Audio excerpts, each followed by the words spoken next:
Hello students, welcome to BM academy. দেখো, আজকে আমরা অ্যালকোহল ফেনলের বেশ কিছু প্রশ্ন উত্তর আলোচনা করব, ঠিক আছে? তো সবথেকে প্রথমেই যে প্রশ্নটা রয়েছে, দেখো 8 নম্বর প্রশ্নটা। তো সেটা হচ্ছে, নিচের কোনটি রায়মার্টিমেন বিক্রিয়ায় অন্তর্বর্তী পদার্থ হিসাবে উৎপন্ন হয়? তো দেখো, রায়মার্টিমেন বিক্রিয়া আমরা খুব ভালো করেই জানি যে ফেনলের সাথে যদি আমরা ক্লোরোফর্ম এবং NaOH যোগ করার পর সেটাকে যদি আমরা হাইড্রোলিসিস করি, তাহলে সেখান থেকে আমাদের তৈরি হয় স্যালিসাইলডিহাইড, ঠিক আছে? বেশ, এই হলো স্যালিসাইলডিহাইডের স্ট্রাকচার। আরেকটা জিনিস আমরা জানি যে এই ফেনলের সাথে যদি CCl4 এবং NaOH দিই, তাহলে সেক্ষেত্রে আমাদের স্যালিসিলিক অ্যাসিড উৎপন্ন হবে। তো এই যে রিয়েকশানটা আমাদের ঘটে ক্লোরোফর্ম এবং NaOH-এর সাথে যুক্ত হয়ে আমাদের স্যালিসাইলডিহাইড তৈরি হয়। তো এক্ষেত্রে দেখবে আমাদের খাতাতে স্পষ্ট লেখানো আছে যে এখানে রিয়েজেন্ট মানে মাঝখানে অন্তর্বর্তী পদার্থ হিসেবে উৎপন্ন হয় CCl2 কার্বিন, CCl2 কার্বিন, ঠিক আছে? যেখানে এই দুটো ইলেকট্রন হলো আমাদের নন বন্ডিং ইলেকট্রন। তাহলে এখানে আমাদের এই অ্যান্সারটা উত্তর হবে, এটা উত্তর হবে এই অপশানটা, যে কার্বিন উৎপন্ন হয়। তার পরের প্রশ্নটা দেখো, দেওয়া রয়েছে স্যালিসিলিক অ্যাসিড, এর সাথে ব্রোমিন ওয়াটার যোগ করা রয়েছে। স্যালিসিলিক অ্যাসিডের সাথে ব্রোমিন ওয়াটার যোগ করা রয়েছে। আমরা খুব ভালো করেই দেখবে একটা রিয়েকশন পড়েছি যে ফেনলের সাথে যদি আমরা ব্রোমিন ওয়াটার যোগ করি, অর্থাৎ পোলার প্রোটিক সলভেন্টে যদি আমরা ব্রোমিনটাকে যোগ করি, তাহলে আমাদের এই ফেনলের রিয়েক্টিভিটি এতটাই বেড়ে যায় যে ব্রোমিনটা 3টে পজিশনে ঢুকতে পারে, 2 নাম্বার, 4 নাম্বার এবং 6 নাম্বার। এখান থেকে আমাদের তৈরি হয় 2,4,6 ট্রাই ব্রোমো ফেনল। এবার দেখবো আমরা আরেকটা জিনিস আমরা আলোচনা করেছিলাম যে যদি আমরা ফেনলের এই অর্থ বা প্যারা পজিশনে COH গ্রুপ বা SO3H গ্রুপ, ধরো এই COH গ্রুপটার পরিবর্তে আমাদের থাকলো এখানে SO3H গ্রুপ, তাহলেও হবে।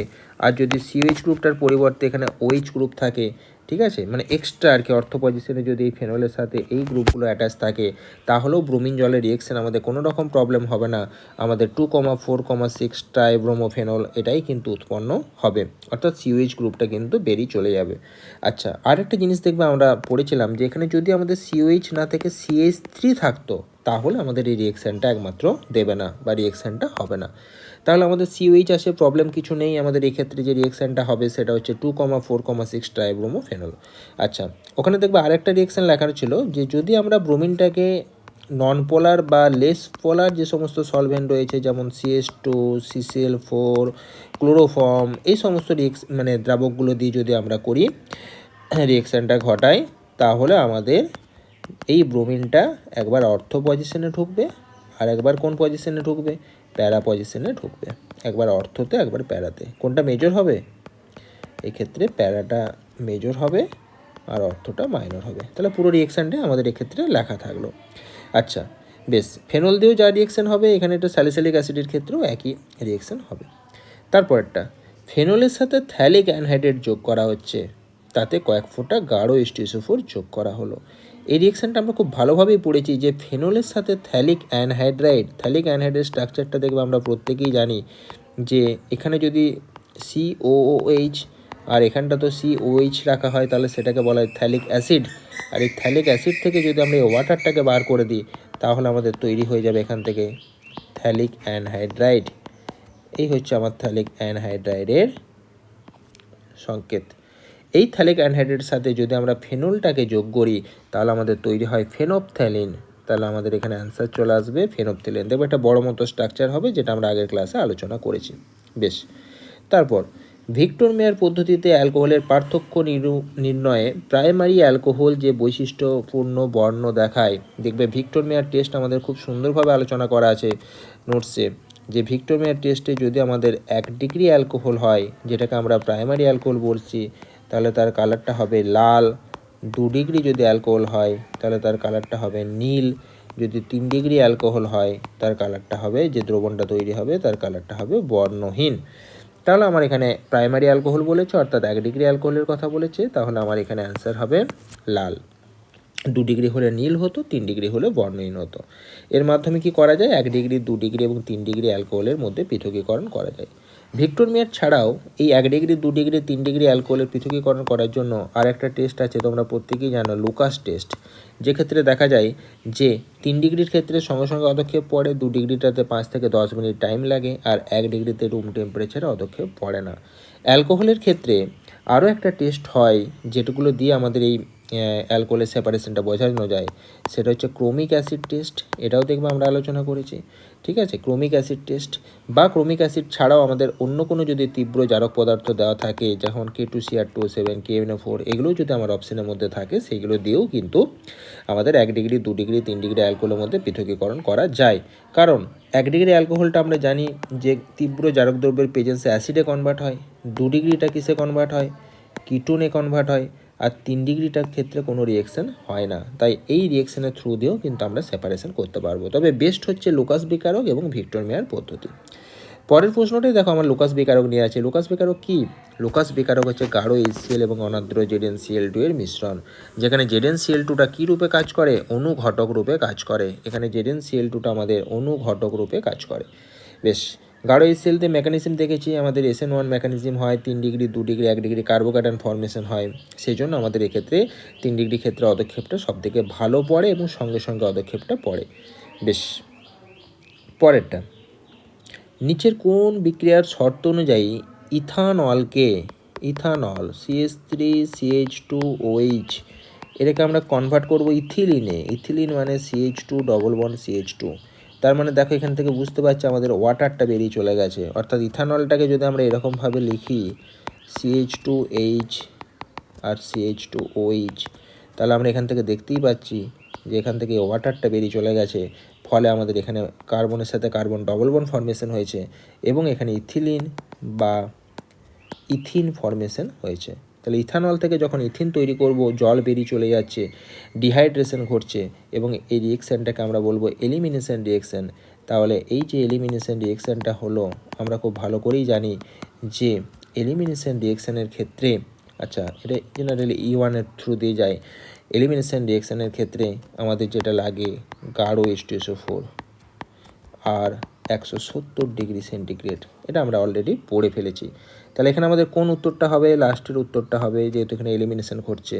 আরেকটা জিনিস খুব ভালো করে খেয়াল রাখবে, দেখবে এটা আমরা বারবার আগে আলোচনা করেছি যে লঘু H2SO4 এর কাজ হচ্ছে জলটাকে যোগ করা, ঠিক আছে। অর্থাৎ এই ইথিলিন থেকে যখন আমরা অ্যালকোহল তৈরি করব, অর্থাৎ ইথিলিনের সাথে জলটাকে আমরা যোগ করব, ইথিলিনের সাথে দেখো জল যোগ করলে তবে আমাদের উল্টো দিক থেকে অ্যালকোহল তৈরি হয়। তাই অ্যালকিন থেকে যখন আমরা অ্যালকোহলে যাব, অর্থাৎ জল যোগ করব, তখন আমরা ব্যবহার করব ডাইলুট H2SO4 বা লঘু H2SO4। আর উল্টোটা যখন আমরা করব, যে অ্যালকোহল থেকে জলটাকে বার করে দেবো, এলিমিনেশন রিয়েকশন ঘটাবো, তখন আমরা যেটা ব্যবহার করব সেটা হচ্ছে গাঢ় H2SO4। তাপমাত্রা ফিক্সড 170 ডিগ্রি সেন্টিগ্রেড। এখন তোমাদের মনে হতে পারে, যদি তাপমাত্রাটা আমরা এখানে 170 না করে 140 করতাম গাঢ় H2SO4 দিয়ে, তাহলে কিন্তু রিয়েকশানটা পাল্টে আমাদের এখানে এলিমিনেশন হতো ঠিক কথায়, কিন্তু এখানে ইথার ফর্মেশন হয়ে যেত, ঠিক আছে। এখানে আমাদের অ্যালকিন ফর্মেশন না হয়ে ইথার ফর্মেশন আমাদের সেক্ষেত্রে হয়ে যেত। পরের প্রশ্নে চলে আসছি। CH3CHOH CH3 এর ডিহাইড্রোজিনেশন মানে হচ্ছে আমার এখান থেকে H2টা বেরিয়ে চলে যাবে, H2 বেরিয়ে চলে যাবে। আগেরটাতে যেমন আমার ওয়াটার বেরিয়ে চলে গিয়েছিল, ডিহাইড্রোজিনেশন মানে হাইড্রোজেন বেরিয়ে চলে যাবে।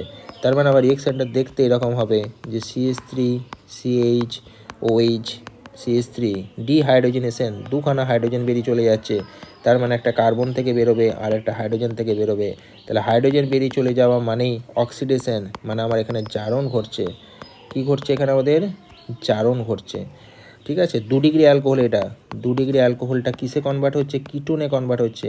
আমরা এখানে জারক দ্রব্য রূপে কী ব্যবহার করতে পারি? আমরা স্ট্রং বা মাইল্ড যে কোনো অক্সিডাইজিং এজেন্ট ব্যবহার করতে পারি।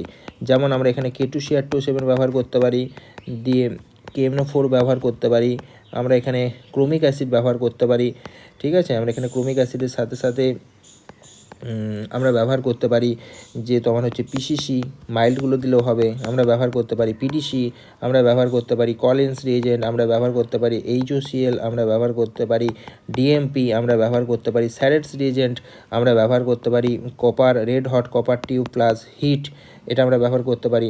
আমরা ব্যবহার করতে পারি AlOCH Me3 অর্থাৎ যেটা ওপেন আওয়ার অক্সিডেশন বলছে, ওপেন আওয়ার অক্সিডেশন সেই পদ্ধতিতেও আমরা 2 ডিগ্রি অ্যালকোহল থেকে কিটোন করতে পারি। এটা নিয়ে কোনো রকম কোনো সমস্যা নেই। তার মানে আমাদের এখানে কোশ্চেনটা একটু সহজ চেয়েছে। কোশ্চেনটা চেয়েছে যে 2 ডিগ্রি অ্যালকোহল থেকে আমার অ্যাকচুয়ালি কী তৈরি হচ্ছে। আমরা এখানে দেখতে পাচ্ছি কিটোন, আর এই কিটোনটার নাম হচ্ছে প্রোপান 2 কারণ 1 2 3 2 নম্বরে কিটো গ্রুপটা রয়েছে। তার মানে প্রোপান 2 বা এর সাধারণ যেটা নাম সেটা হচ্ছে অ্যাসিটোন। তাহলে অ্যাসিটোন ফর্মেশন হচ্ছে। পরের কোশ্চেনে চলে আসছি। নিচের কোন বিকারক দ্বারা রাসায়নিকভাবে এন প্রোপাইল অ্যালকোহল মানে 1 ডিগ্রি অ্যালকোহল, ক ডিগ্রি অ্যালকোহল এটা 1 ডিগ্রি অ্যালকোহল, এবং আইসোপ্রোপাইল অ্যালকোহল মানে হচ্ছে আমাদের ক ডিগ্রি অ্যালকোহল 2 ডিগ্রি অ্যালকোহল। এই আইসোপ্রোপাইল অ্যালকোহল এবং প্রাইমারি অ্যালকোহল বা সেকেন্ডারি অ্যালকোহল এদের মধ্যে যে পৃথকীকরণটা করা যায় কী দ্বারা করা যায়, K2Cr2O7 এর জারণ দ্বারা। দেখো একটু আগেই আমরা আলোচনা করলাম এখানে যে 1 ডিগ্রি 2 ডিগ্রি 3 ডিগ্রি অ্যালকোহলের যখনই আমাদের এরকম পার্থক্যকরণের টেস্ট দেবে ফার্স্ট প্রায়োরিটি দেবো আমরা Lucas test, first priority Lucas, ঠিক আছে। লুকাস এখানে অপশানে নেই, না হলে ভিক্টর মেয়ার এখানে অপশানে নেই। ভিক্টর মেয়ার যদি না থাকে তাহলে হয় K2Cr2O7 না হলে ক্রোমিক অ্যাসিড টেস্ট, কিছু একটা দিয়ে আমরা এই সেপারেশনটা করতে পারবো। বেশ, পরের কোশ্চেনে চলে আসছি আমরা। দেখো এখানে এই যে রিয়েকশানটা দিয়েছে, এই রিয়েকশানটাতে দেখো একটা কিটো গ্রুপ রয়েছে, নিচে একটা অ্যালডিহাইড গ্রুপ রয়েছে, আর এখানে একটা এস্টার গ্রুপ রয়েছে। তো NaBH4 দেওয়া আছে। তো আমরা খুব ভালো করে জানি যে NaBH4 হচ্ছে বিজারক দ্রব্য, অর্থাৎ এটা বিজারিত করে অপর পদার্থকে।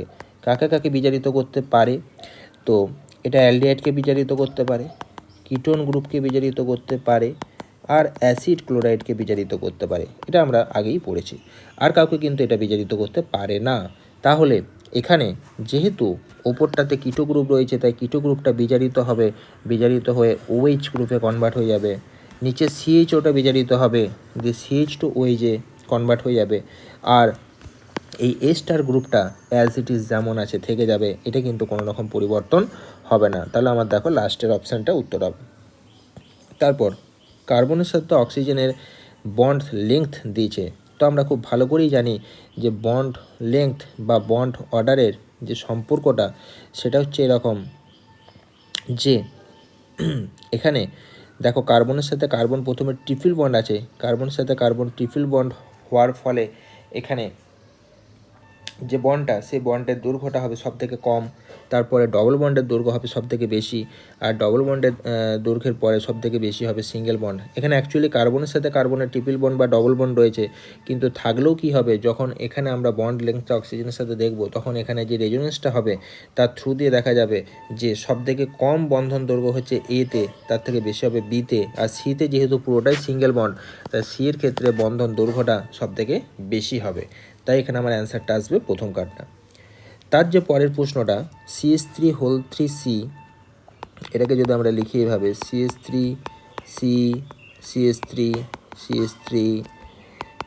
CH double bond CH2। আচ্ছা, এখানে একটা জিনিস লক্ষ্য করে দেখো, আমাদের যে প্রোডাক্টটা তৈরি হয়েছে CH3 অ্যাজ ইট ইজ যেমন এটা আমার আছে, CH এর সাথে এখানে OH যুক্ত হয়েছে, আর CH2 সাথে আমার এখানে হাইড্রোজেন যোগ হয়েছে। তাহলে এই যে আমার অ্যাডিশনটা হয়েছে হাইড্রোজেন এবং OH অর্থাৎ জল যে যোগটা হয়েছে, এটা দেখো আমাদের মার্কোনিকভ রুল বা এমও রুল ফলো করেছে, এমও রুল ফলো হয়েছে এখানে। পাশাপাশি আমরা আরেকটা জিনিস দেখতে পাচ্ছি, এখানে কিন্তু কোনো রকমভাবে কার্বোক্যাটায়ন ফর্মেশন হয়নি, কারণ কার্বোক্যাটায়ন ফর্মেশন হলে আমাদের এখানে রিঅ্যারেঞ্জমেন্ট ঘটতো, কিন্তু এখানে কোনো রিঅ্যারেঞ্জমেন্ট আমাদের ঘটেনি। তাহলে নো রিঅ্যারেঞ্জমেন্ট। তাহলে দেখবে আমরা যখন কোনো ওয়াটার অ্যাড করি, মানে অ্যাডিশন রিয়েকশন যখন আমরা ঘটাই অ্যালকিনের দিয়ে অ্যালকোহল ফর্মেশন করি, তখন আমরা 3টে রিয়েকশন আমরা পড়েছিলাম। প্রথমটা পড়েছিলাম অ্যাসিড ক্যাটালিস্ট হাইড্রেশন, যেটাতে ডাইলিউট H2SO4 এবং জল দেওয়া হয়েছিল, কিন্তু সেখানে আমাদের রিঅ্যারেঞ্জমেন্ট ঘটেছিল কারণ আমাদের ইন্টারমিডিয়েট স্টেটে কার্বোক্যাটায়ন উৎপন্ন হয়েছিল। আচ্ছা, তাহলে এখানে প্রথমকার বিকারকটা হবে না। আচ্ছা, তারপর আমরা 2 নাম্বার পড়েছিলাম যে অক্সিমার্কুরেশন ডিমার্কুরেশন, যেটা আমাদের অ্যাকচুয়ালি পড়ার সময় 3 নম্বরে আমরা পড়েছিলাম আর কি, 3 নম্বর পয়েন্ট হিসেবে। যাই হোক, অক্সিমার্কুরেশন ডিমার্কুরেশন মানে হচ্ছে প্রথমে আমাদের মার্কারি HgOH হোল টু মার্কিউরিক অ্যাসিডের যোগ হবে, তারপরে NaBH4 দেওয়ার ফলে সেটা ডিমার্কিউরেশন হয়ে যাবে, ঠিক আছে, এবং এটা এমো রুল ফলো করবে, কিন্তু কোনো রকম রিঅ্যারেঞ্জমেন্ট সেখানে ঘটে না। তাহলে এখানে আমাদের অ্যান্সার হবে কোনটা, বি এরটা। আর সি এর অপশন হিসেবে দেখো এখানে দেওয়া রয়েছে B2H6, তারপরে H2O2 আর NaOH, মানে এটা হচ্ছে হাইড্রোবোরেশন অক্সিডেশন। হাইড্রোবোরেশন অক্সিডেশন আমরা পড়েছিলাম অ্যান্টি মার্কোনিকভ রুলসের থ্রু দিয়ে ঘটে, তাহলে এখানে এটাও হবে না। তাহলে আমার এখানে 3-এর দাগের কোন অ্যান্সারটা হলো, এ এর অ্যান্সারটা আমার উত্তর হিসাবে এলো, ঠিক আছে। বেশ, এইবার আমরা পরের কোশ্চেনে চলে আসছি।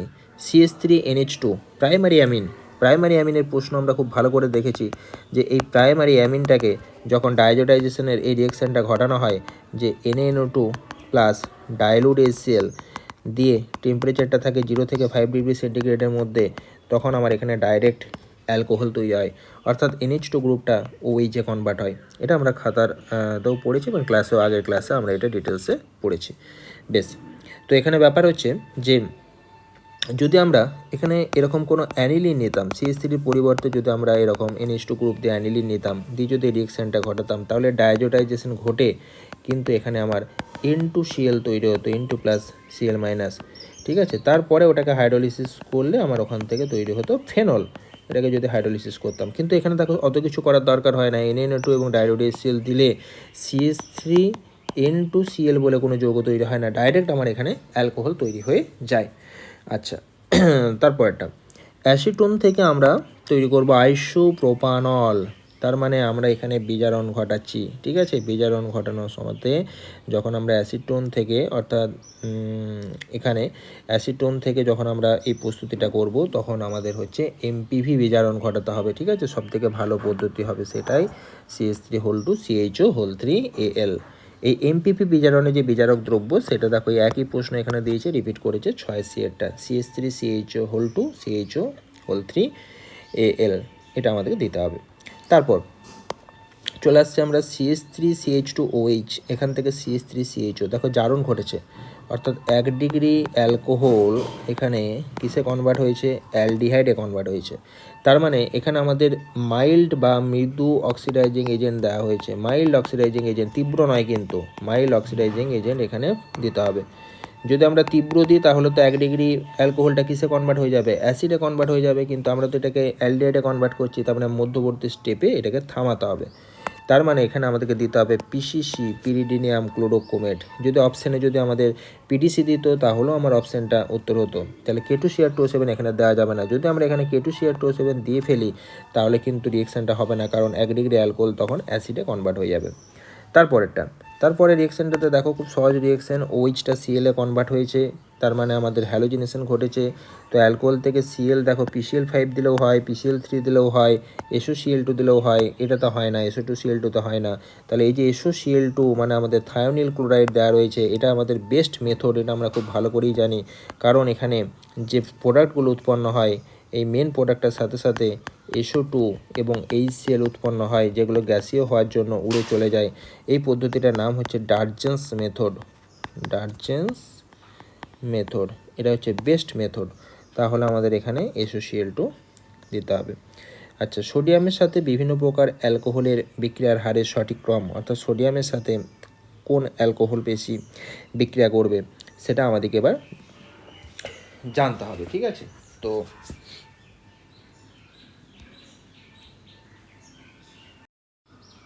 এখানে আমাদের সবথেকে ভালো বিক্রিয়া দেবে 1 ডিগ্রি অ্যালকোহল, তারপর হবে 2 ডিগ্রি, তারপর হবে 3 ডিগ্রি। অর্থাৎ এটা আমরা জানি যে সোডিয়ামের সাথে যখন আমাদের অ্যালকোহলের বিক্রিয়া হয় তখন আমাদের লবণ তৈরি হয় এবং হাইড্রোজেন গ্যাস উৎপন্ন হয়। তো 1 ডিগ্রি এবং 2 ডিগ্রির ক্ষেত্রে দেখা যায় বিক্রিয়াটা হয়, 3 ডিগ্রির ক্ষেত্রে আমাদের কিন্তু রিয়েকশানটা হয় না, বেশ, বা অতটা ভালো হয় না। এরপর হচ্ছে ফেনল এবং CCl4NaOH এর সাথে যোগ করলে আমাদের এখানে কি উৎপন্ন হবে। দেখো ফেনলের সাথে CCl4 এবং NaOH দিলে আমরা খুব ভালো করেই জানি যে এখানে তৈরি হবে ফেনল CCl4NaOH। এখানে লক্ষ্য করে দেখো একটা জিনিস, আমাদের এই যে মধ্যবর্তী স্টেপে OH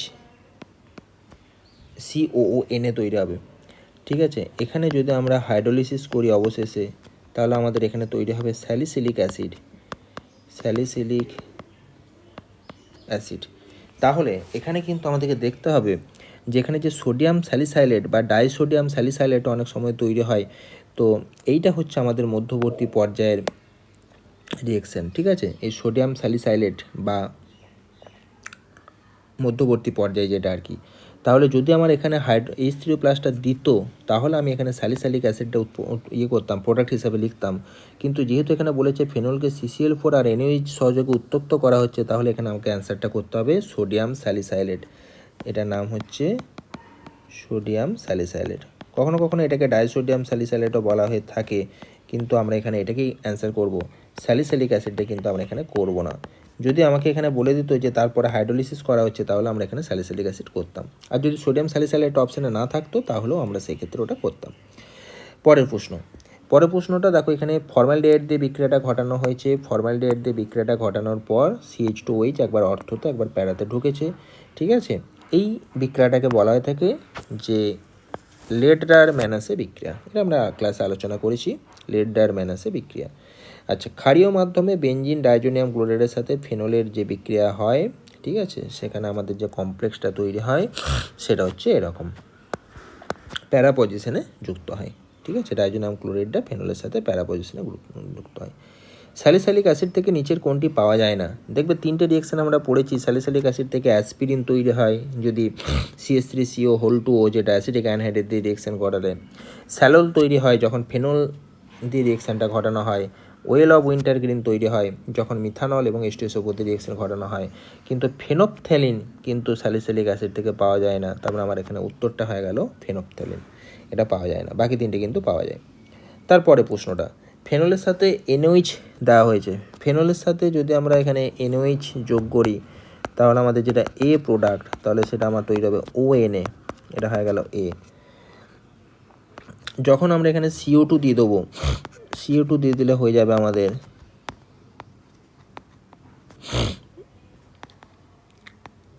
COONA। যখন এটাকে আমরা হাইড্রোলিসিস করব, তখন আমাদের এখান থেকে এটা হয়ে যাবে OH COOH, মানে স্যালিসাইলিক অ্যাসিড। এই স্যালিসাইলিক অ্যাসিডটাকে যখন আমরা CH3CO2O আর গাঢ় H2SO4 দ্বারা যখন ট্রিট করব, তখন এই রিয়েকশানটা আমরা আগে পড়েছি যে এখানে OCOCH3 আর এই অ্যাসিডটা যেমন আছে তেমন থেকে যাবে। এইটারই নাম হচ্ছে অ্যাসপিরিন, অর্থাৎ অ্যাসিডিক অ্যানহাইড্রেট দিলে আমার অ্যাসপিরিন তৈরি হবে। তাহলে আমার এখানে ডি অপশানটা, এটা হচ্ছে আমার বি, এই স্যালিসাইলিক অ্যাসিডটা সি, অ্যাসপিরিনটা ডি। তাহলে আমার এখানে তৈরি হবে ডি অপশানটা। তারপরের রিয়েকশানটা দেখো, কিটোন থেকে আমরা অ্যালকোহল বানিয়েছি, কিটোন থেকে অ্যালকোহল। তাহলে আমরা এখানে বিজারণ ঘটিয়েছি, ঠিক আছে। কিটোন থেকে যখন অ্যালকোহল ঘটাবো, তখন আমাদের MPB রিয়েকশান হবে, MPB বিজারণ, এবং এখানে বিজারক দ্রব্য হিসাবে সবথেকে ভালো কাজ করবে এটা। তারপরে নিচের কোনটি সর্বাধিক আম্লিক, সবথেকে বেশি আম্লিক? আমরা বলেছিলাম যে ফেনলের সাথে যদি অর্থ বা প্যারা পজিশনে -I বা -M এফেক্টযুক্ত গ্রুপ যুক্ত থাকে, তাহলে তার ক্ষেত্রে অ্যাসিডিটি সবচেয়ে বেশি হয়। তো এখানে NO2 আর Cl এর ক্ষেত্রে দেখো আমাদের মাইনাস এফেক্টগুলো কাজ করছে, আর এদের ক্ষেত্রে প্লাস এফেক্ট কাজ করছে। যদি আমরা এখানে এফেক্টগুলো লিখি, তাহলে NO2-র ক্ষেত্রে -I এফেক্ট এবং -M এফেক্ট কাজ করবে। CH3 ক্ষেত্রে +I কাজ করছে, ও CH3-তে লোন পেয়ার আছে, ওই জন্য +M এফেক্ট কাজ করবে। Cl এর ক্ষেত্রেও লোন পেয়ার আছে, ওই জন্য +M কাজ করবে আর -I কাজ করবে। আমরা জানি Cl এর ক্ষেত্রে +M এর থেকে -I এর ক্ষমতাটা বেশি, তার মানে NO2 এবং Cl উভয় ক্ষেত্রেই আমাদের মাইনাস প্রভাব বেশি কাজ করছে। তার মধ্যে NO2টার ক্ষেত্রে আমরা দেখতে পাচ্ছি -I এবং -M সবথেকে বেশি কাজ করছে, মানে দুটোই কাজ করছে, ফলে এর অ্যাসিডিটি হবে সবথেকে বেশি। তাই আমরা এখানে উত্তর করব অপশান A। আর যদি আমাদের এখানে পুরোপুরি অর্ডারটা চাইতো, তাহলে আমরা এরকমভাবে লিখতাম, সবথেকে বেশি অ্যাসিডিটি হচ্ছে A, তারপর হচ্ছে D, কারণ ডিতেও -I এফেক্ট রয়েছে, তারপরে +I যেগুলো রয়েছে, প্লাস এফেক্ট যেগুলো রয়েছে B আর C, তার মধ্যে দেখো +I অ্যাসিডিটি কমানোর চেষ্টা করে। তাহলে আমি এরপর B করলাম, তারপরে আমি C করলাম, কারণ +Mটাও অ্যাসিডিটি কমানোর চেষ্টা করবে। তার মানে সবথেকে কম অ্যাসিডিক হবে বা সবথেকে কম আম্লিক হবে কোনটা? C এর অপশানটা। বেশ, তাহলে এটা ক্লিয়ার হয়ে গেল। পরেরটাতে দেখো এই সেম রিয়েকশন, একটা আগেই আমরা এটা করলাম, 2,4,6 ট্রাইব্রোমোফেনল হবে, ঠিক আছে, ব্রোমিন জল দেওয়া আছে বলে। আচ্ছা, এই পেজটা তো আমরা একটু আগেই করলাম, এই পেজটা এখানে রিপিট হয়েছে। আচ্ছা, তাহলে এতটা অবধি হলো। আজকের ভিডিওটা তাহলে এতটাই। পরের ভিডিওতে আমরা আরও বেশ কিছু প্রশ্নোত্তর নিয়ে আবার আলোচনা করব। ওকে, থ্যাংক ইউ।